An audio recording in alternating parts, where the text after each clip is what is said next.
But if they attack Iran, Iran has something. I'm sorry.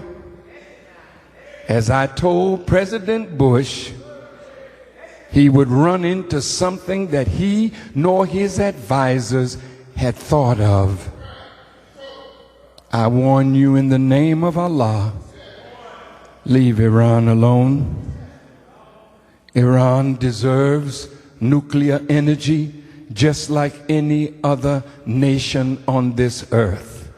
And if Iran, with all the talk in America, America has invested $400 million in regime change in Iran. So when you're talking all this mess, if Iran is close to a nuclear bomb, why shouldn't she get it? You're forcing it. Well, she's saying that the Holocaust did not happen. She's denying it. She can do that if she wants. But hell, any of us know that something happened to the Jewish people. So if people deny that, let them deny it. That's all right. The evidence, if you have the evidence, put it before the world. But don't silence people who disagree with you. In Europe, people can go to jail if they deny the Holocaust. Why is Farrakhan called anti-Semitic? What have I done to the Jewish people?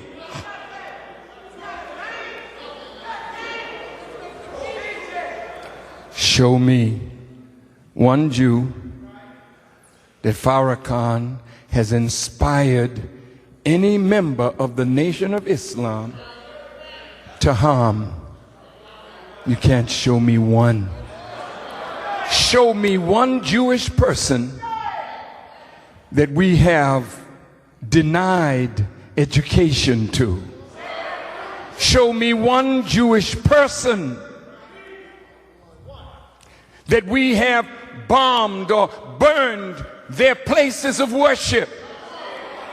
Not one.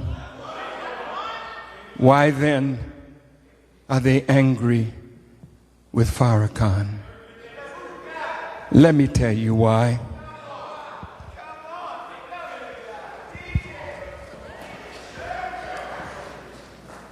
You're just going to have to know this. See? They're angry with me because I'm attacking now that which the Bible calls the synagogue of Satan. You're going to have to hold on with me.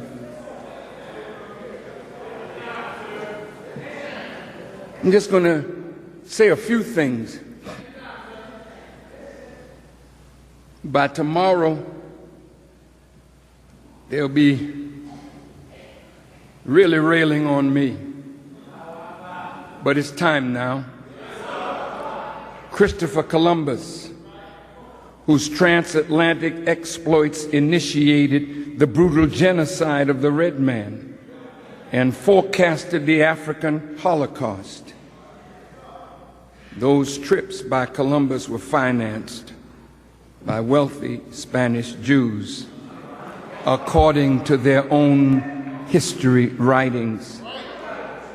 Jewish merchants owned, insured, and financed slave ships and outfitted them with chains and shackles for the transatlantic slave trade. They were auctioneers, commissioned merchants, brokers, and wholesalers, keeping the slave economy oiled with money, markets, and supplies. 9 out of 10 Africans were shipped to Brazil. Jewish scholar Dr. Arnold Wisnitzer described the early Jewish presence, and according to Dr. Arnold Wisnitzer, they dominated the slave trade.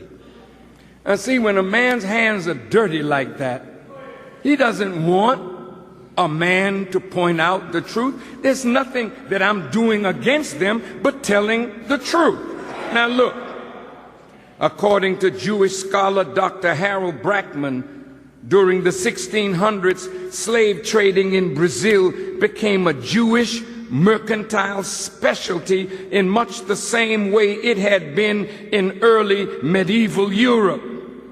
In fact, wrote scholar Jonathan Schorsch, quote, Jewish merchants routinely possessed enormous numbers of slaves temporarily before selling them off.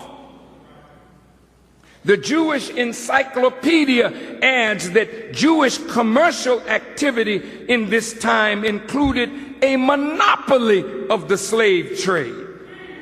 Jewish traders bought Africans in lots from the transatlantic shippers and retailed them to inland plantation owners. We got the history. We not only know it and have lived it, but you're angry with Farrakhan because you know that black people in America are due reparations. You know that what your people have done to us demands that you do something to help the blacks in America who were victimized in the transatlantic slave trade. I don't need to go through all of this, but I want you to know that we have their history. And if fighting me is what you want, then it's all right. Because I'm not going to back down from you. My people must know the truth, that the truth may set them free. There are some members of the Jewish community that feel we are their property.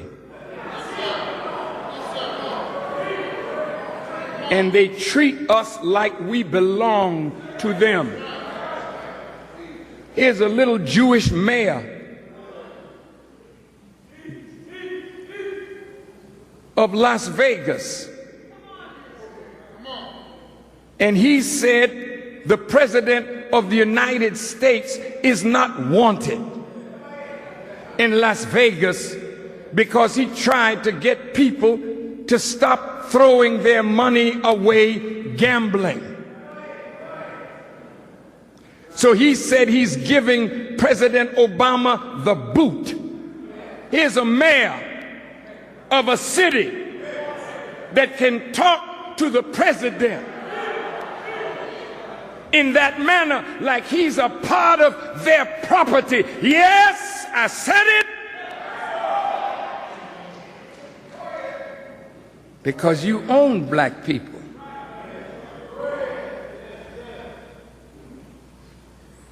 You surround every one of us with talent. You make the deals. You get the wealth. In days past, black people who were managed by members of the Jewish community, managed agents, stripped the wealth of black artists. You became famous, they became rich. And most of our black artists died in poverty. Talk to me.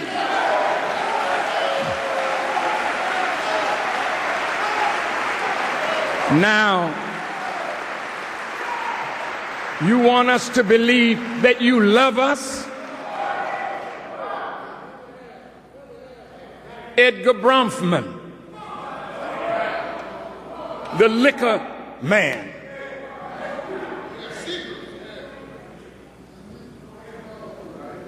producing all the liquor, flooding the world with liquor. In the entertainment industry, he's lord of that.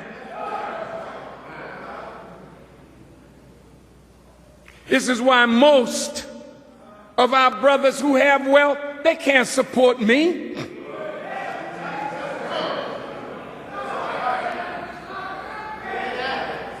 Because their masters can destroy their wealth.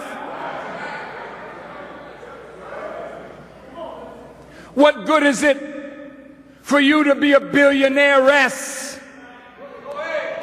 and can't live where you want to live without paying a high price?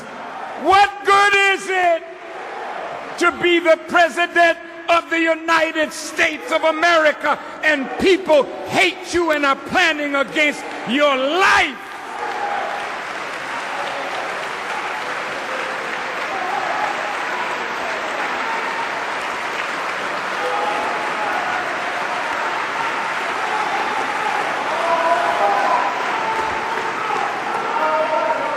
Let me read a couple of things from the scripture, then we can go home.